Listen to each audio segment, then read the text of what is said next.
Hello বন্ধুরা, তো চলে এসেছি আজকে তোমাদের জন্য একটা ব্লগ নিয়ে।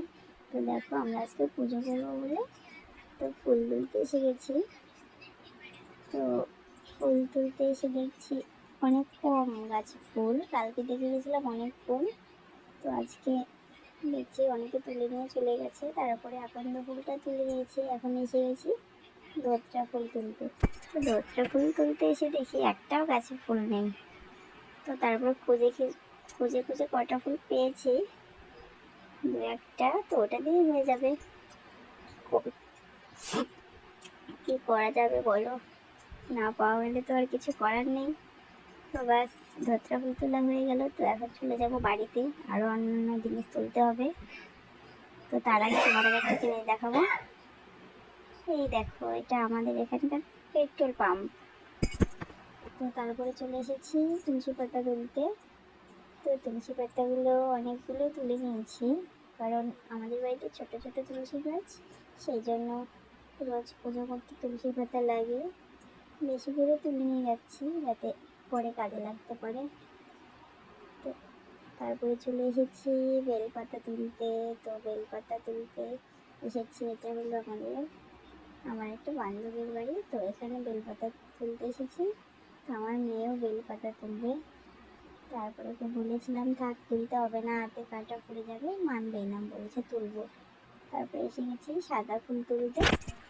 তো সাদা ফুল তুলতে এসে আমার আর আমার বোনের মধ্যে তো পুরো ঝগড়া লেগে গেছিলো। তারপর আমার বোন তো মুখ ফুলিয়ে চলে গেল। তারপরে এখন ফুল তুলে নেবো, ফুল তুলে নিয়ে দুব্বা তুলে বাড়ি চলে যাব।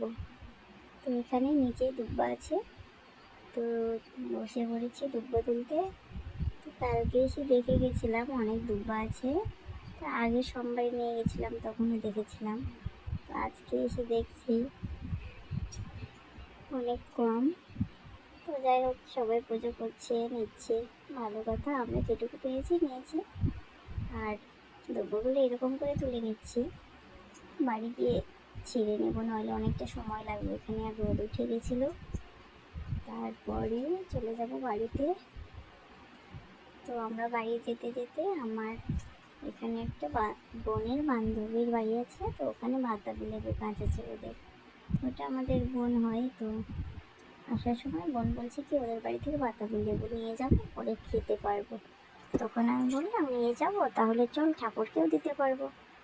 তখন নিতে গিয়ে দেখি বাতাবি লেবুগুলো কাঁচা আছে।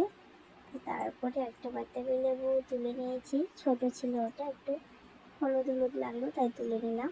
তো বোন বলছে এত ছোট এটা নেবো না, কাঁচা আছে। তারপর ওইদিকে একটা দূরের ডালে তো দেখা যাচ্ছে একটা পাকা বাতাবি লেবু।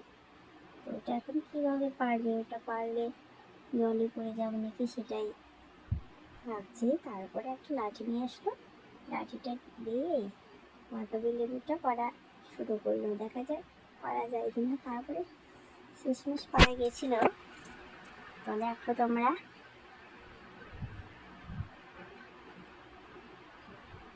তারপরে বাতাবি লেবুটাকে লাঠিতে টেনে এদিকে আনা হলো, নইলে ওখানে পড়ে গেলে আর ওঠানো যাবে না, ভিজে যাবো পুরো, পুকুর ভর্তি জল।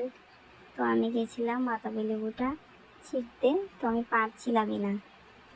তারপরে বোন বলছে তুই এদিকে আয়, আমি পারছি। আমি তো পারতেই পারছিলাম না।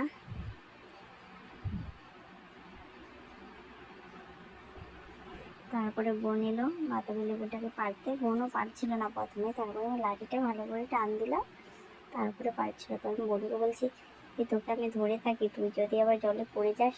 তো বোন তো পুরো রেগে গেছে, বলবি ধরতে হবে না, আমাকে ছেড়ে দিই। তারপরে শেষমেশ বোন বাতাবি লেবুটা পারলো। তারপরে চলে যাব বাড়িতে। তো বাড়িতে এসে দেখো আমাদের পুজো শুরু হয়ে গেছে। তো পুজো টুজো করা হলো। তারপরে আর কি আমার বোন এইদিকে শঙ্খ বাজাচ্ছে, শঙ্খ বাজাতে পারে না, তো আজকে ওই শঙ্খ বাজানো শিখছে। তো এই দেখো ওর অবস্থা, শঙ্খ বাজাবে। মানে কি বলবো তোমাদের, যদি এই আওয়াজটা শোনাতাম তো হাসতে হাসতে পাগল হয়ে যেতে। তো থাক, এটা এই আওয়াজটা আজকে শোনালাম না। তারপরে চলে গেছিলাম একটা জেঠুর বাড়িতে জল ঢালতে, কিন্তু ওটা ভিডিও করা হয়নি, তাই জন্য আজকে এইটুকুই। তো তোমরা ভালো থেকো, সুস্থ থেকো, আর কারা কারা সোমবার করে পুজো করো তো কমেন্টে জানাও। আমাদের 3 সোমবার হয়ে গেল, আর একটা সোমবার পড়বে, সেদিনও করবো যদি বেঁচে থাকি। তো টাটা, বাই বাই।